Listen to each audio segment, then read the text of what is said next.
सुबह का समय था। मेरा प्लेन घने बादलों के नीचे जा रहा था और नीचे आइसलैंड की कच्ची सुंदरता दिख रही थी। बर्फ से ढकी जमीन से नुकीले पहाड़ ऊपर उठ रहे थे जो चांदी की नदियों से बंटे हुए थे और गहरे नीले लेक्स से भी।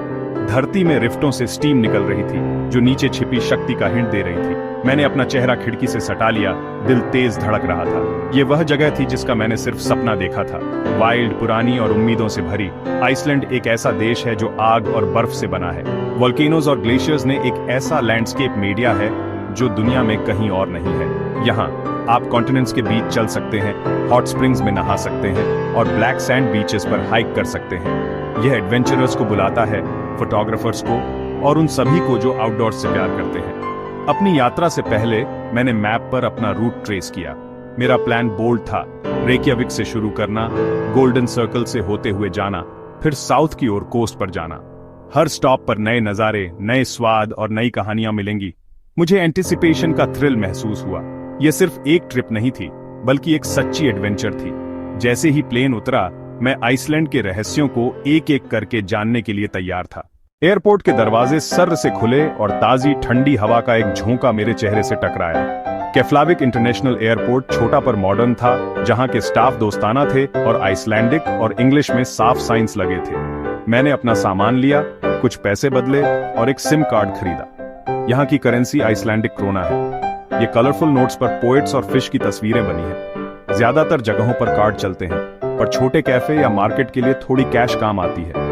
आइसलैंडिक यहाँ की मेन भाषा है, लेकिन लगभग सभी अच्छी इंग्लिश बोलते हैं। मैंने कुछ आसान शब्द सीखे। थैंक यू के लिए टक, गुड बाय के लिए ब्लेस।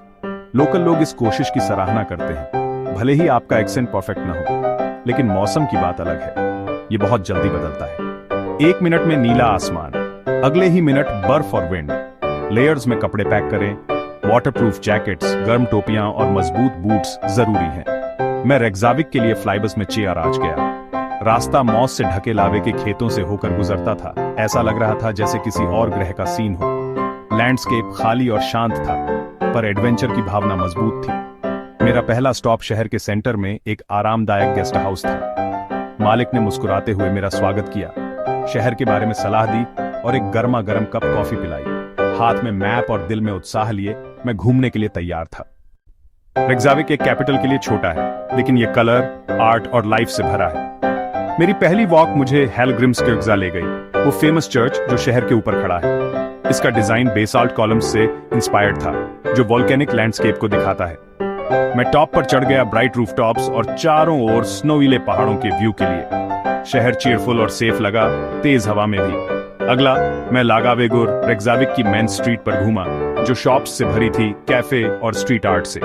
वहां वूलन जंपर्स थे, हैंडमेड ज्वेलरी और क्वर्की बुक स्टोर्स। मैं एक बेकरी में रुका क्लीना के लिए, एक ट्विस्टेड डोनट, गरम और मीठा।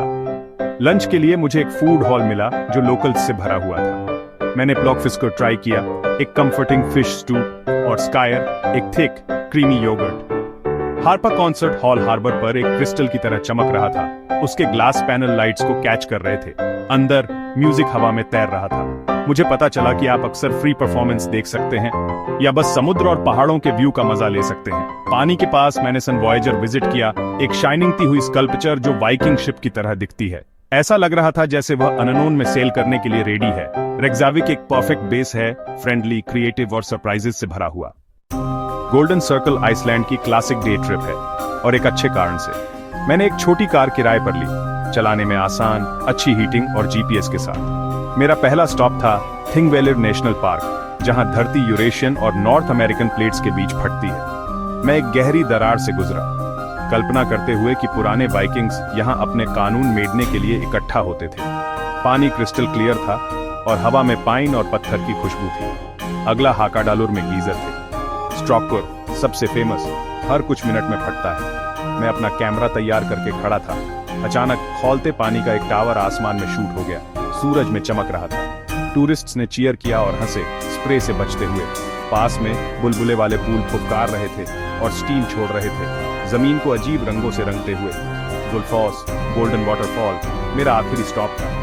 नदी 2 बड़ी बूंदों से एक गहरी घाटी में गर्जना कर रही थी, हवा में धुंध भेजते हुए। झरनों के ऊपर इंद्रधनुष नाच रहे थे। मैंने अपने वाटरप्रूफ कपड़े पहने और पानी की शक्ति को महसूस करने के लिए काफी करीब गया।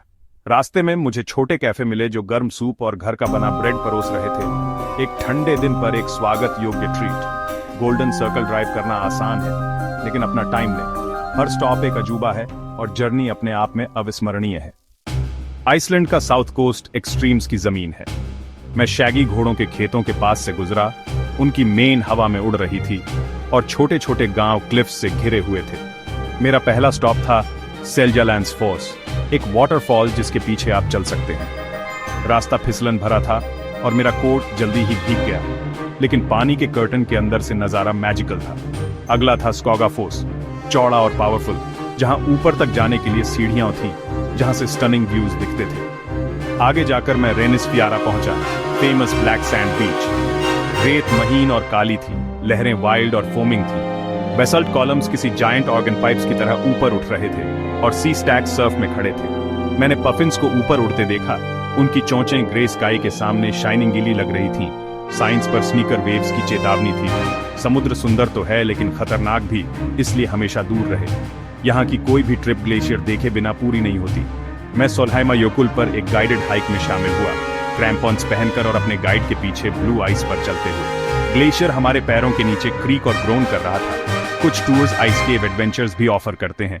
मेल्ट वाटर से बनी चमचमाती ब्लू टनल्स, ये सर्दियों में सबसे अच्छे होते हैं और सेफ्टी के लिए हमेशा गाइड के साथ जाए। साउथ कोस्ट वाइल्ड, ड्रामेटिक और हर मोड़ पर एडवेंचर से भरा है। नॉर्दर्न लाइट्स देखना मेरी लिस्ट में सबसे ऊपर था। इसके लिए आइसलैंड दुनिया की सबसे अच्छी जगहों में से एक है। ये लाइट सितंबर से अप्रैल तक दिखती है, लेकिन आपको साफ अंधेरा आसमान और थोड़ी किस्मत चाहिए। मैंने ऑनरोरा फोरकास्ट चेक किया, गर्म कपड़े पहने और शहर की रोशनी से दूर चला गया। दूर दराज के खेतों में मैं इंतजार कर रहा था, हॉट चॉकलेट पीते हुए और तारों को देखते हुए। अचानक ये शुरू हो गया। पहाड़ों के ऊपर एक हरी रिबन चमक रही थी, मुड़ती और बड़ी होती हुई। और भी रंग दिखे, गुलाबी, बैंगनी और सफेद। लाइट्स नाच रही थीं और टिमटिमा रही थीं, शांत और खूबसूरत। मैं छोटा महसूस कर रहा था और हैरान था, जैसे आसमान खुद ही जिंदा हो। मेरा कैमरा उस पल को कैद करने के लिए सहोंश कर रहा था, लेकिन वो याद किसी भी फोटो से ज्यादा शाइनिंग गीली थी। लोकल लोग कहते हैं कि ऑनरोरा पुराने देवताओं का एक तोहफा है।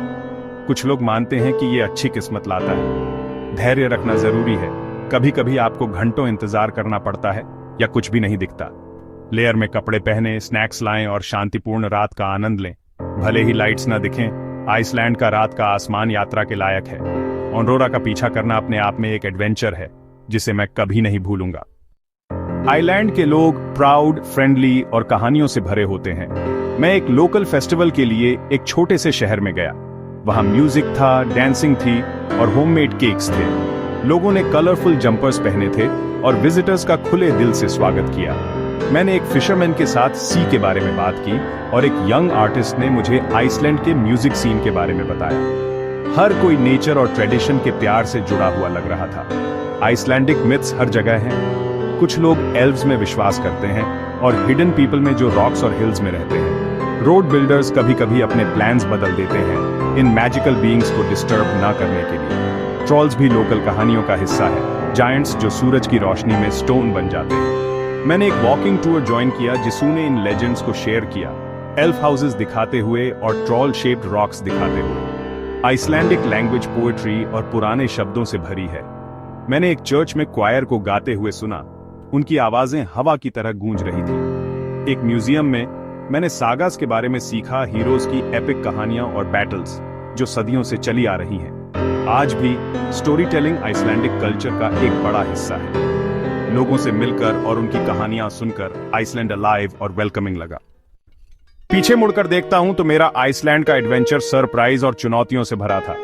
मौसम का कोई भरोसा नहीं था, कभी धूप निकल जाती थी तो कभी तेज हवा और बारिश होती थी। हमेशा फोरकास्ट चेक करें और यहाँ की कुदरत को कभी कम ना आंकें। ड्राइविंग सेफ थी, पर रोड संकरी हो सकती हैं और स्नोवीली भी। धीरे चलें, हेडलाइट्स ऑन रखें और भेड़ों से सावधान। मैंने यहाँ की धरती का सम्मान करना सीखा। नाजुक मॉस और वाइल्ड लाइफ को बचाने के लिए मार्क्ड रास्तों पर ही चलें। सिर्फ फोटो लें और सिर्फ अपने पैरों के निशान छोड़ें। आइसलैंड अपनी कुदरत को साफ और जंगली रखने के लिए बहुत मेहनत कर रहा है। पर्यटकों को अपना फर्ज निभाना चाहिए। एक रियूजेबल पानी की बोतल साथ लाएं। यहाँ का नल का पानी शुद्ध और स्वादिष्ट है। खाना महंगा हो सकता है, पर लोकल डिशेज ट्राई करने लायक हैं। टूर्स और अकोमोडेशन जल्दी बुक करें, खासकर होटियों में। मिडनाइट सन का मतलब है लंबे दिन, एक्सप्लोर करने के लिए परफेक्ट। पर अगर आपको अंधेरे में सोने की आदत है तो आई मास्क लाएं। नॉर्दर्न लाइट्स के लिए विंटर सबसे अच्छा है, पर एक्स्ट्रा लेयर्स पैक करें और तूफानों के लिए तैयार रहें। मेरे पसंदीदा पल बहुत सिंपल थे। वाटरफॉल्स के पीछे चलना, लोकल्स के साथ स्टोरीज शेयर करना और आसमान को रंग बदलते देखना। आइसलैंड वाइल्ड भी है और वेलकमिंग भी। अगर आप तैयार होकर आते हैं तो ये आपको बहुत कुछ देगा। जैसे ही मेरा प्लेन ऊपर उठा, मैंने आग और बर्फ की जमीन को देखा आखिरी बार। मेरा दिल यादों से भरा था, नई दोस्ती से और इस जादुई आइलैंड के लिए गहरे सम्मान से। आइसलैंड सिर्फ देखने की जगह नहीं है, बल्कि महसूस करने की जगह है। इसकी सुंदरता कच्ची है, इसके लोग मजबूत हैं और इसकी कहानियां अनफॉरगेटेबल हैं। मैं हर ट्रैवलर को यहां आने के लिए इंकरेज करता हूं, लेकिन साथ ही सावधानी से आने के लिए भी। जमीन का सम्मान करें, लोकल्स की बात सुनें और हर जगह को उससे बेहतर छोड़ें जैसा आपको मिला था। आइसलैंड में बहुत कुछ है ऑफर करने के लिए, जितना कोई एक ट्रिप दिखा नहीं सकती। जंगली हाईलैंड से छोटे गांव तक हर मोड़ पर एडवेंचर आपका इंतजार कर रहा है। अगर आप झरनों, ज्वालामुखियों और रोशनी से रंगे आसमान का सपना देखते हैं तो आइसलैंड आपको बुला रहा है। अपने बैग्स पैक करें, अपना वंडर साथ लाएं और ऐसी जमीन में कदम रखें जहां लेजेंड जिंदा है। मैं एक दिन वापस आऊंगा, क्योंकि हमेशा और कुछ एक्सप्लोर करने को होता है। Thank you Iceland for the journey of a life time. अगली बार तक ब्लेस और सेफ ट्रैवल्स।